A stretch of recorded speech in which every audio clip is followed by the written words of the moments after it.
Hi hello ನಮಸ್ಕಾರ, ಹೇಗಿದ್ದೀರಾ? ಎಲ್ಲರೂ ಚೆನ್ನಾಗಿದ್ದೀರಾ ಅಂತ ಅನ್ಕೋತೀನಿ. ಈ ಸೀಸನಲ್ಲಿ ಸಿಗೋ ಅವರೆಕಾಳು ಬಾತ್ ಅಂತೂ ಎಲ್ಲರ ಮನೇಲಿ ಮಾಡ್ಕೊಂಡು ತಿಂತಾ ಇರ್ತೀರಾ. ಆದರೆ ನೀವು ಅವರೆಕಾಳು ಚಿಕನ್ ಬಿರಿಯಾನಿ ಮಾಡಿ ತಿಂದಿದ್ದೀರಾ? ಇಲ್ಲ ಅಂದರೆ ಈ ವಿಡಿಯೋನ ಟಕ್ ಅಂತ ಸೇವ್ ಮಾಡ್ಕೊಳ್ಳಿ.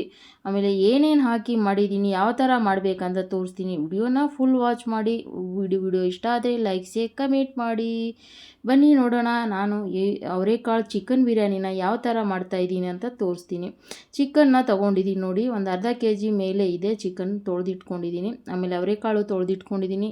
ಈಗ ಮಸಾಲೆಗೆ ರುಬ್ಕೊಳ್ಳೋಣ. ಹಸಿಮೆಣಸಿಕಾಯಿ, ಶುಂಠಿ, ಬೆಳ್ಳುಳ್ಳಿ ಹಾಕ್ಕೊಂಡಿದ್ದೀನಿ. ಪುದೀನ ಸೊಪ್ಪು, ಕೊತ್ತಂಬರಿ ಸೊಪ್ಪು. ನಾನು ಮಾಡ್ತಾ ಇರೋದು ಗ್ರೀನ್ ಬಿರಿಯಾನಿ. ಇದಕ್ಕೆ ಯಾವುದೇ ಬೇರೆ ಯಾವ ರೆಡ್ ಚಿಲ್ಲಿ ಪೌಡ್ರ್ ಯೂಸ್ ಮಾಡಲ್ಲ. ಒಂದು 3-4 ಲವಂಗ, ಒಂದು ಇಂಚಾಗುವಷ್ಟು ಚಕ್ಕೆನ ಹಾಕ್ಕೊಂಡಿದ್ದೀನಿ ರುಬ್ಬೋಕ್ಕೆ. ಆಮೇಲೆ ಇಲ್ಲಿ ಕುಕ್ಕರ್ ಇಟ್ಬಿಟ್ಟು ಎಣ್ಣೆನ ಬಿಸಿ ಆದಮೇಲೆ ಇಲ್ಲಿ ನೋಡಿ ಎಲ್ಲ ನಮ್ಮ ಬಿರಿಯಾನಿ ಮಸಾಲೆನ ಹಾಕ್ಕೊಂಡು ಇದು ಸ್ವಲ್ಪ ಫ್ರೈ ಆದಮೇಲೆ 2-3-4 ಈರುಳ್ಳಿನ ನಾನು ಕಟ್ ಮಾಡಿ ಮೀಡಿಯಮ್ ಸೈಜ್ನ ಇಟ್ಕೊಂಡಿದ್ದೆ. ಅದನ್ನು ಹಾಕಿ ಚೆನ್ನಾಗಿ ಫ್ರೈ ಮಾಡ್ಕೋಬೇಕು. ಇಲ್ಲಿ ತನಕ ನೋಡ್ತಾ ಇದ್ದೀರಾ. ನನ್ನ ವಿಡಿಯೋ ಇಷ್ಟ ಆಗ್ತಾಯಿದೆ ಅಂದರೆ ಫ್ರೆಂಡ್ಸ್ ಲೈಕ್ ಕಮೆಂಟ್ ಮಾಡಿ. ಯೂಟ್ಯೂಬಲ್ಲಿ ನೋಡ್ತಾ ಇದ್ದರೆ ಯೂಟ್ಯೂಬ್ ಚಾನಲ್ನ ಸಬ್ಸ್ಕ್ರೈಬ್ ಮಾಡ್ಕೊಳ್ಳಿ, ಬೆಲ್ಲೈಕನ್ನ ಒತ್ತಿ. ನನ್ನ ನೋಟಿಫಿಕೇಷನ್ ಮೊದಲಿಗೆ ನಿಮಗೆ ತಲುಪುತ್ತೆ. ಆಮೇಲೆ ಇನ್ಸ್ಟಾಗ್ರಾಮಲ್ಲಿ ನೋಡ್ತಾ ಇದ್ದರೆ ಇನ್ಸ್ಟಾಗ್ರಾಮ್ನ ಫಾಲೋ ಮಾಡ್ಕೊಳ್ಳಿ. ಫೇಸ್ಬುಕ್ ನೋಡ್ತಾ ಇದ್ದರೆ ಫೇಸ್ಬುಕ್ ಪೇಜ್ನ ಫಾಲೋ ಮಾಡ್ಕೊಳ್ಳಿ. ಫೇಸ್ಬುಕ್ ಪೇಜಲ್ಲಿ ನಂದು 2 ID ಇದ್ದಾವೆ. ಒಂದು ಉಮಾ ಕುಕಿಂಗ್ ಚಾನಲು, ಒಂದು ಉಮಾ ಎಸ್ ನಾಯಕ್ ಅಂತ. ಎರಡರಲ್ಲಿ ನೀವು ನಾನು ಫಾಲೋ ಮಾಡ್ಕೋಬೋದು. ಇಲ್ಲಿ ನೋಡಿ ಅವರೆಕಾಳು ಹಾಕಿಬಿಟ್ಟು ಟೊಮಾಟೊ ಹಾಕಿ ಅವರೆಕಾಳು ಹಾಕಿ ಈರುಳ್ಳಿ ಫ್ರೈ ಆದಮೇಲೆ ಇದು ಚಿಕನ್ ಹಾಕಿಬಿಟ್ಟು ಇದನ್ನು ಹಸಿ ವಾಸನೆ ಹೋಗೋ ತನಕ ಸ್ವಲ್ಪ ಫ್ರೈ ಮಾಡ್ಕೋಬೇಕು. ಇದಕ್ಕೆ ನಾನು ಸ್ವಲ್ಪ ಉಪ್ಪು ಅರಿಶಿನನೂ ಹಾಕ್ಕೊಂಡಿದ್ದೀನಿ. ಈ ಥರ ಹಾಕಿ ಮಾಡೋದ್ರಿಂದ ತುಂಬ ಚೆನ್ನಾಗಿ ಈ ಅವರೆಕಾಳು ಚಿಕನ್ ಬಿರಿಯಾನಿ ಆಗುತ್ತೆ. ಆಮೇಲೆ ಮಸಾಲೆ ರುಬ್ಕೊಂಡು ಇಟ್ಕೊಂಡಿದ್ದೆ ಅದನ್ನು ಹಾಕ್ಕೊಂಡಿದ್ದೀನಿ ನೋಡಿ. ಇದಕ್ಕೆ ಬೇರೆ ಯಾವ ಚಿಲ್ಲಿ ಪೌಡ್ರು ಹಾಕ್ಕೊಳ್ಳಲ್ಲ. ಗ್ರೀನ್ ಬಿರಿಯಾನಿ ಮಾಡ್ತಾಯಿದ್ದೀನಿ. ಇದು ಹೋಟೆಲಲ್ಲಿ ಸಿಗೋ ಟೇಸ್ಟ್ ಥರನೇ ಆಗುತ್ತೆ. ತುಂಬ ರುಚಿಯಾಗಿ ಈ ಅವರೆಕಾಳು ಬಿರಿಯಾನಿ ರೆಡಿ ಆಗುತ್ತೆ. ನೋಡಿ ಎಷ್ಟು ಕಲರ್ಫುಲ್ ಆಗಿದೆ ನೋಡಿ, ಗ್ರೀನ್ ಕಾಣ್ತಿದೆ ಅಲ್ವಾ.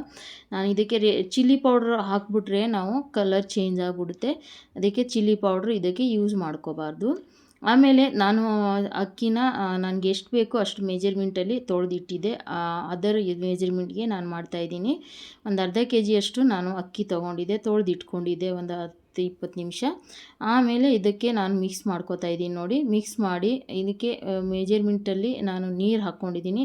ಉಪ್ಪು ಕಮ್ಮಿ ಆಗಿತ್ತು, ಉಪ್ಪು ಹಾಕ್ಕೊಂಡೆ. ಸ್ವಲ್ಪ ತುಪ್ಪ ಹಾಕ್ಕೊಂಡು ಇಲ್ಲಿ ನೋಡಿ ಕುದಿ ಬಂದ ಮೇಲೆ ಇದನ್ನು ನಾನು ಮುಚ್ಚಿ ಒಂದೇ ಒಂದು ವಿಜಿಲ್ ಹಾಕಿಸ್ತೀನಿ. ಇನ್ನೊಂದು ಸೀಕ್ರೆಟ್ ಟಿಪ್ಸ್ ಏನಂದರೆ ನಾನು ವಿಜಿಲ್ ಹಾಕ್ಸಲ್ಲ. 5 ನಿಮಿಷ ಹಂಗೆ ಸಿಮ್ಮಲ್ಲಿ ಇಟ್ಟು ಬೇಯಿಸ್ಕೊಂಡು ಹಂಗೆ ಬಿಟ್ಬಿಡ್ತೀನಿ ನಾನು ಇಲ್ಲಿ. ಆಮೇಲೆ ಲಿಂಬೆಹಣ್ಣು ಹಾಕ್ಬಿಟ್ಟು ಇದನ್ನು ಮುಚ್ಚಿ ಹಾಗೆ ಸಿಮ್ಮಲ್ಲಿ ಬೇಯಿಸ್ತೀನಿ ನೋಡಿ ನಾನು. ಯಾಕಂದರೆ ವಿಜಿಲ್ ಹಾಕ್ಸ್ಬಿಟ್ರೆ ಇದರ ರುಚಿ ಹೋಗ್ಬಿಡುತ್ತೆ. ನನಗೆ ಆ ಥರ ಅನಿಸುತ್ತೆ. ನೀವು ಬೇಕಾದರೆ ವಿಜಿಲ್ ಹಾಕ್ಸ್ಕೋಬೋದು. ನೋಡಿ ಬಿಡಿಯಾಗಿ ಗ್ರೀನ್ ಬಿರಿಯಾನಿ ಅವರೆಕಾಳು ಬಿರಿಯಾನಿ ರೆಡಿಯಾಗಿದೆ. ಯಾರ್ಯಾರಿಗೆ ಈ ವಿಡಿಯೋ ಇಷ್ಟ ಆಯಿತು ಲೈಕ್ ಕಮೆಂಟ್ ಮಾಡಿ. ಪೇಜ್ನ ಫಾಲೋ ಮಾಡೋದನ್ನ ಮರಿಬೇಡಿ. ನೋಡಿ ಬಿಸಿ ಬಿರಿಯಾನಿ ಜೊತೆ ಸೌತೆಕಾಯಿ, ಲಿಂಬೆಹಣ್ಣು, ಈರುಳ್ಳಿ ಹಾಕ್ಕೊಂಡು ತಿಂತಾಯಿದ್ರೆ ನೋಡಿದ ತಕ್ಷಣವೇ ಬಾಯಿಗೆ ನೀರು ಬಂದ್ಬಿಡುತ್ತೆ. ಅಷ್ಟು ರುಚಿಯಾಗಿ ಅಷ್ಟು ಟೇಸ್ಟಿಯಾಗಿ ಬಿರಿಯಾನಿ ರೆಡಿ ಆಗುತ್ತೆ. Thank you for watching my video. Enjoy. Bye bye. Take care.